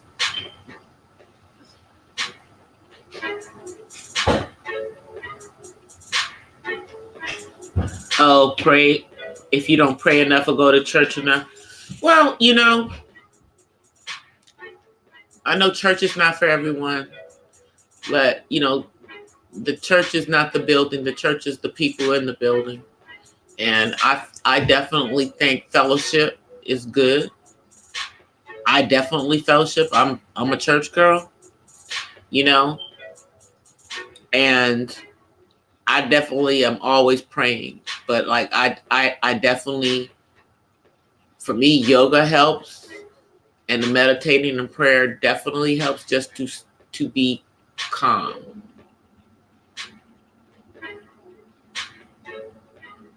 And it helps with the stress. It does help with the stress of dealing with my son's, autism. Because it's, sometimes it could be depressing. And it's depressing because I know all the struggles that he's got to go through and I'm trying to help him with. And, it's really, really hard, for him. And it makes me sad to know he has to struggle with all these things and I can't do more than what I'm doing. I'm like doing everything that I can do to help him to get everything that he needs, but I just always feel like I'm just so sad for him that he has to go through so much for him to get to where he needs to be.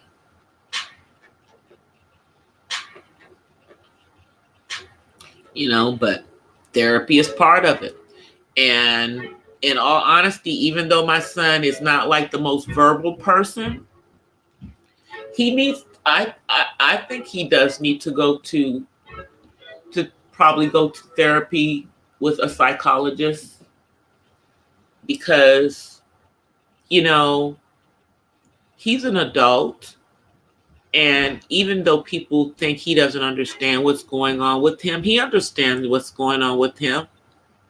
He knows that he's not the same as everybody else. He knows that he has autism, and he probably understands what's going on with him better than he can ever articulate to me at this particular point in life, But I know he has feelings that he's trying to express, and I'm just trying to help him with whatever tools he needs, be it therapy, with a therapist, so he can express himself, or adaptive behavior therapy to help him control behaviors.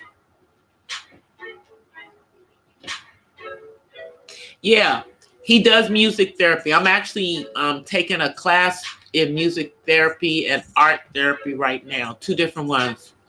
So I'm doing everything I can, to help him.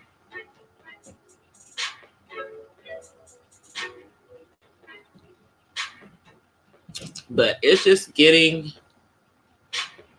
everything, getting him all the resources that he should have, because, I don't have that kind of money like all these other people have. So I have to make things happen, even if it means I have to go get the certification so that he can get the stuff, like with the art therapy certification. I'm getting that certification so that I can help my own son, and then of course, I'll hopefully be able to use it and then maybe do some vlogs using the art therapy on my YouTube channel so that it can help other, people that are dealing with people who are on the spectrum, or just people who just need art therapy. And then I'm going to do the same thing with the music therapy.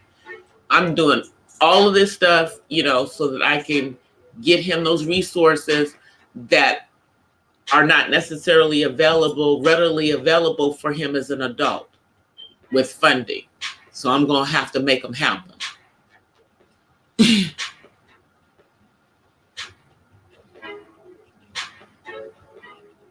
My son was not born that way, T Million. I think that my son was affected by the vaccinations. I think that that's what caused the autism in my son. And even though the federal government doesn't like to talk about it, the CDC does know that those vaccinations, for whatever reason, cause a higher percentage of Black and brown male children to develop autism after receiving the shots. So that's what happened with my son. That's what I think happened to my son. He did not have it. There was no symptoms. Everything was developing normally until after the shots.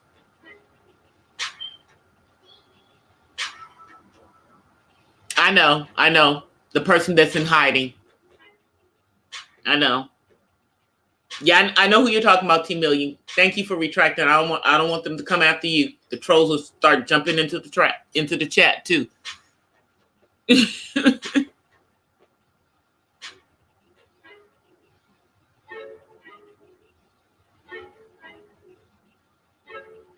But yeah, it was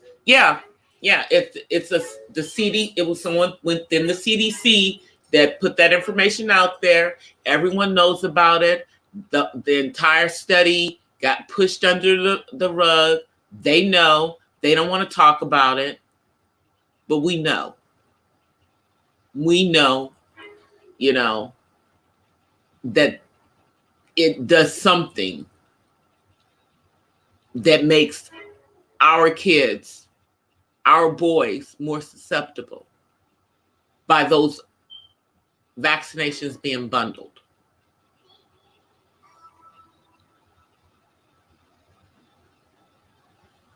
Oh yeah. Yep, I'm always listening to music.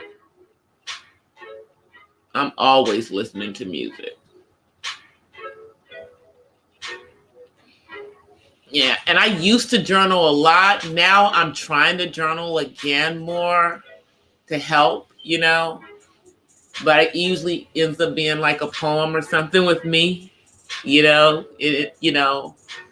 I'm trying.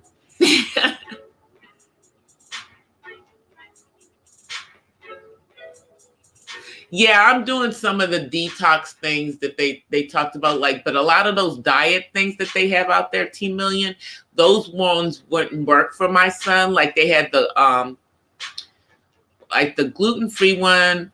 I mean, that one I guess is okay, but that wasn't going to really do anything with him because he never had any issues with his stomach and being able to take any types of food other than having the allergy to fish. He couldn't do the fish oil diet for that particular reason, because that's another one that they have out there. But we've been thinking about doing the detox thing with him, where they try to see if there's any metals and stuff within the body. Because a lot of this is probably environmental, along with the vaccinations and how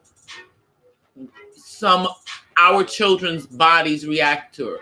Our babies react to it, because it's very interesting that it causes a higher percentage of it in our kids. It's just very interesting. And that's probably why there's so many kids in Africa with it, because you do know that, those same vaccination bundles that we get here, that's what they get over there too. I'm just saying. And more than likely, they're getting them early, too.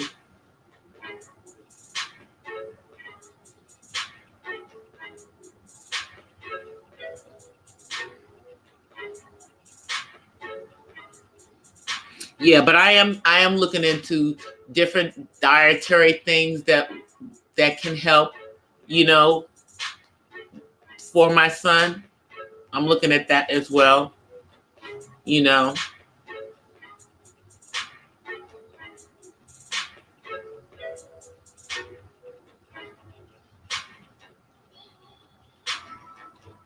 I'm just looking to make sure I'm not missing anything in the chat, guys.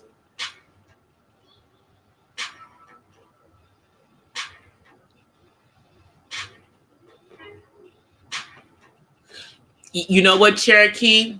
I'm gonna tell you, with the seizures that some kids on the autism spectrum get, that's what they think in some of the countries on the continent of Africa, that it's demonic. They don't understand that it's a neural diversity. So they're having these children being treated by their witch doctors and priests and stuff for demons when it's not demonic. And I mean, this is happening even in places like in cities in Nigeria. You even have people that were nurses that were still thinking this madness on the continent, in like Nigeria and in Kenya, and in Ethiopia, they think that that autism jumped across the ocean from the West, from us, and that we gave it to them. Maybe we did through the vaccinations, because their kids get a lot of their medicines and stuff. It's coming from us.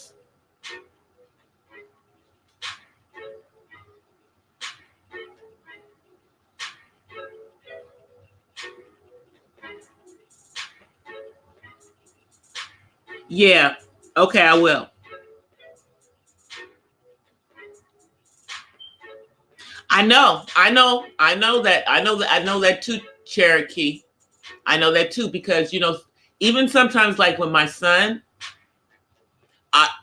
sometimes I think that some of it that's dealing with, that there is a spirit that is also attached with the autism. Sometimes I do think that too, but I don't think that it's, that these children are demon possessed or anything.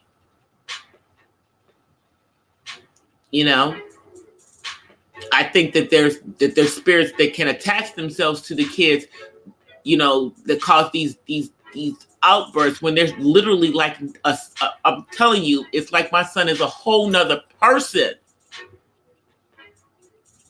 Like a whole nother person. It's scary. But I don't look at the entire thing as being. I would never say that autism is demon possession, because it's not the same, and neither is a seizure. This all has to do with our brains. Autism has to do with their brains developing. People who have seizures, that has to do with the brains, with the brain. It's all neural related. So that's definitely not demonic to me. But there's so much ignorance about it. I mean, and that thinking is the reason why on the continent of Africa, the average age that a child is diagnosed with autism is age 8. They're 8 years old by the time they're on average diagnosed. And because of that ignorance of them thinking that it's demonic possession and all kinds of craziness, most of these kids never talk.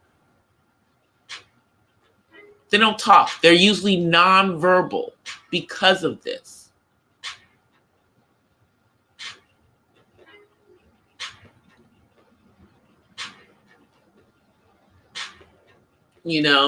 So they're depriving those children of the opportunity of being able to function in society and get speech therapy to help them to speak, and all of the things that are available to the kids over here in the United States, and so whereas we have a lot of kids who, because they have early intervention, are able to get to the point where you can barely tell that they have autism. You know something's going on, but it's not, it's not quite evident. They're able to mainstream, go to college. It's only when we get to the point of them being adults, even those ones, a lot of them still have a hard time getting a job because there's still that stigma on autism. So you have ones who have college degrees, can't get a job because they have autism. So we have a long way to go with the way people think about people on the autism spectrum, because you have varying degrees, and it really just depends on where the person is as to whether they are at a point where they can get a job or something or will be able to work. But a lot of the people are able to work in some capacity, and it helps their self-esteem so much. I mean, you have people, from, Temple Grandin, whose woman has a PhD. Definitely she has autism, okay? But she has a PhD, and she's a college professor. She's been able to break through that. And they're starting to have more acceptance in different fields for people on the autism spectrum. But as I've said before, I think that the only way that the kids that are on the autism spectrum who are now adults are going to really break through is it's going to be through entrepreneurship, starting their own businesses. Since clearly nobody wants to employ them. And that's obviously going to come through help of people training them on business to have their own businesses and stuff. Like that catering company that's, I believe it's in Florida, that's all of the people that work there are on the spectrum. And then you have that car wash that dad started, where all the employees are on the spectrum, including his son, so that his son would have a job. So you have to think out the box for our kids. I mean, my son wants to go into the entertainment industry, so I got to help him to get his behaviors together so that he can go to the program that they have for people on the spectrum to help them to get into the entertainment industry here, because we're in California. We're right in the area and where they can get acting gigs, work behind the scenes, go into the music industry, learn all of the stuff that they need to do to get employed in that field. So things are starting to open up, but there's still a large stigma on autism. Yeah, I know. Yeah, his son has his degree. Yeah, D.L. Hughley's son. His son is what they used to call it Asperger's, And yeah, so he's higher functioning and everything. But even with him, DL has been very honest and said, he still worries about his son because he's not that social. And, and a lot of people on the spectrum are more trusting than they should be of people because they have that kind of innocence about them.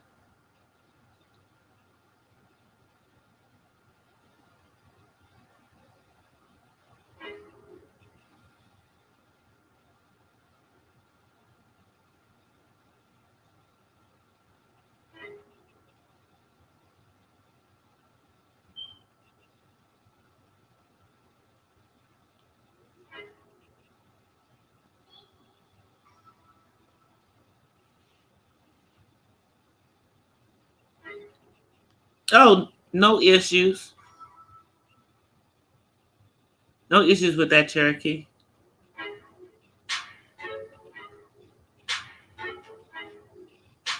I'm trying to see what this is. Yeah, Asperger's. But it's still autism. That's why they don't really call it. It's all autism. It's just autism is a spectrum. You have people who are high functioning, you know, so that you don't even know, you could barely tell that you don't even know that they have autism. Like Tony Braxton's son Diesel, he's to the point because of all the early intervention and everything that happened with him. Even though she says he's healed, he's not. He still has autism. He's just able to function at a level that you can't see that he doesn't. He doesn't, you know, need any type of coping mechanisms. He's able. He's found his where he's able to thrive. Same thing, you know, like the kid Cody Lee that won America's Got Talent. The area where he thrives is in music. When he's playing the music and singing, you can't even tell that boy has autism. You don't even know it because that's his strength. That's where we are. So it's the same thing with everybody on the spectrum. It's like once they find their niche where they fit in, then they're just like everybody else.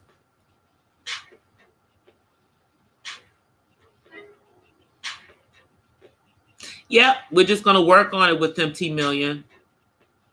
We're working on it with him because he does try to be, you know, social. He's trying. You know, he talks to people. He tries to, you know, say hi to everybody. He's very polite, you know, and you know, he has a couple of friends that he calls on the phone and talks for a few minutes, but their conversations are very short, you know.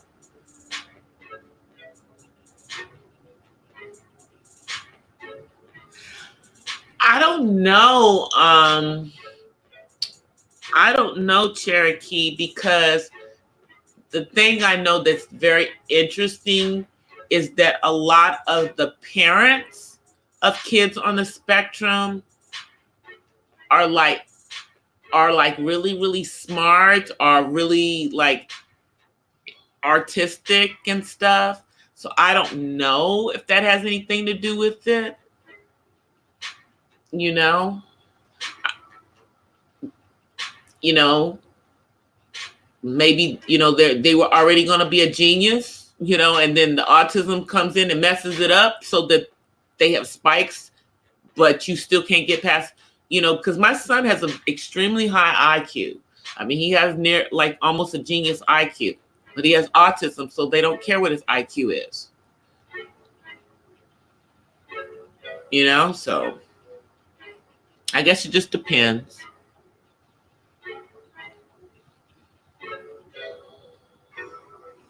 You know, but he thrives in music. He loves to sing. You know, he could sing before he could talk.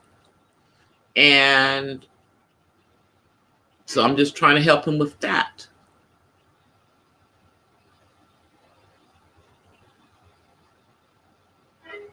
Yeah. Yeah. I mean, yeah, you can research it. I mean, but you know, when they call like that savant syndrome within autism, it's not really a savant syndrome, I think. I think whatever that person shows to be gifted in, that's showing you where their true potential is. If it weren't for the autism, it still comes through. That's the same thing like with that young man, Cody Lee, who won America's Got Talent. You know, he's blind and has autism, but his talent is still blows through all of that. You know, and they consider it like a savant syndrome, but it's not really that. It's just that's showing you where this person's what their true potential was. If the autism was not in the picture, they would still be that person. You know? It could be, you know.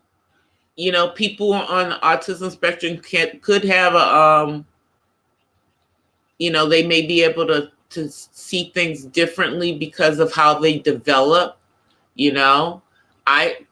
always think that my son can probably see into the spirit realm and I can't see what he can see. You know what I mean? I am. I'm going to look him up. Luana, Africa. Daniel Amen and Dr. Liliana, Liala, Africa. I'm going to look them up. Okay, guys, I think we're going to go ahead and end it. I think my music died on me. But that's okay. But it's almost midnight here in California. And as I told you guys earlier during the broadcast, tomorrow is my mom's birthday. She would have been 84 tomorrow. And to commemorate her birthday, my sister and I are going to be going downtown in Los Angeles to give out blankets and socks and other, warm stuff to some of the homeless women in the Skid Row area. So I want to go ahead and, get to bed early so I'm not up half the night tonight and do that. I'm not sure if I'm going to vlog because it really just depends on what's going on out there. But I might take some pictures with my sissy and post them on my community tab while we're out tomorrow. But I will be back on tomorrow night. And until then, guys, I thank each and every one of you for coming through.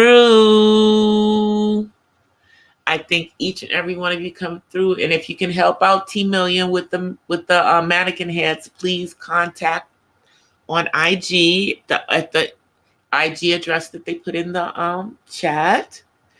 I thank you guys for coming. I know y'all could have been doing anything else but spending time with me. I don't take that for granted. I appreciate your support.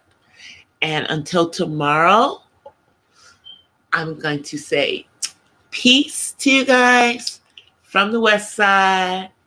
Thank you, everybody, for coming. Bye.